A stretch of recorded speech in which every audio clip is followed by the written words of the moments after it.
ang balita na ikay mawiwili. Mga nagbabagang kamao, mga So mga par, matapos nga po mag-overweight ang angas ng Pinas sa naging laban nito kontra kay Saul Sanchez noong linggo, kung saan meron na balita mga idol na pinatawan na daw si Cuatro Alas ng suspension ng Japan Boxing Commission.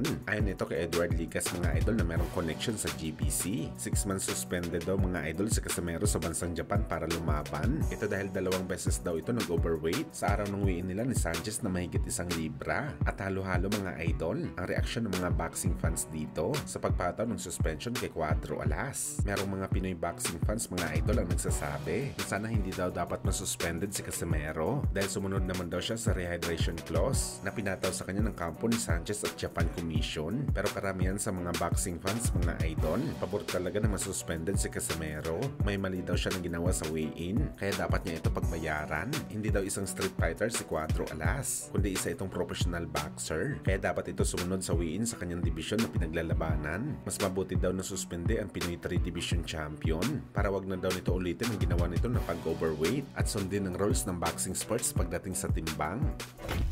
Samantala speaking sa mga fans mga idol, marami pong nagko-call out sa Treasure Boxing Promotion CEO na si Masayuki Ito na pag-isipan daw nito mga idol ang bagay. Nabigyan ulit ng laban si Casimero under sa banner ng Treasure Boxing dahil sakit daw ng ulo si Casimero, lalo pa sa kanyang latest issue nito sa pag-overweight. Bagamat tila deadman lang dito mga idol si Masayuki Ito sa mga panawagan sa kanya ng mga boxing fans na bitawan na si Cuatro Alas. At sa halip mga idol, sa post-fight interview ni Masayuki Ito matapos wasakin ni Casimero sa laban si Saul Sanchez, nagpakita pa rin mga idol ng interes ng Japanese promoter na gusto pa talaga nito makatrabaho ang angas ng Pinas. Willing pa rin daw siya mga idol bigyan si Casimero ng multiple fight contract kagaya sa 3-fight deal na nauna nang binigay ng Treasure Boxing Promotion sa kanya. Dagdag pa dito mga idol, matapos ang impresibong performance ng Pinoy kalaban si Sanchez, buo pa rin talaga mga idol ang tiwala ni Masayuki Ito ng kanyang alaga lamang ni si Cuatro Alas ang siyang tatalo sa kanyang kababayan, ang Japanese monster na Oya Inoue, kung saan nagpapahiwatig lang talaga ito mga idol.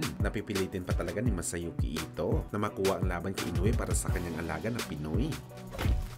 Sa kabilang banda naman mga idol, hindi lang pala overweight mga idol ang naging issue ng Casimero sa naging laban nito kontra kay Saul Sanchez. Dahil napag-alaman po natin mga idol na bago pala mag-umpisa ang laban ng Pinoy at Mexican fighter, pinuna na po ng kampo ni Sanchez ang pinahid ni Casimero sa kanyang katawan, kung saan naglalagay daw ito mga idol ng mentol sa katawan. At bawal daw ito mga idol dahil masakit ito sa mata, lalo kapag nagyayakapan ng dalawang fighter. Kaya kaagad po pinatanggal ng kampo ni Sanchez ang pinahid na mentol ni Casimero sa kanyang katawan.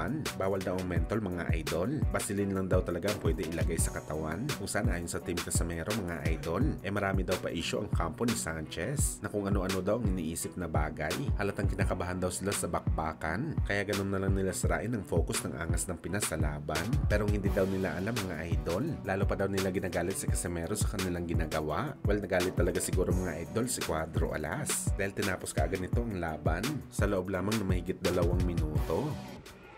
Sanchez,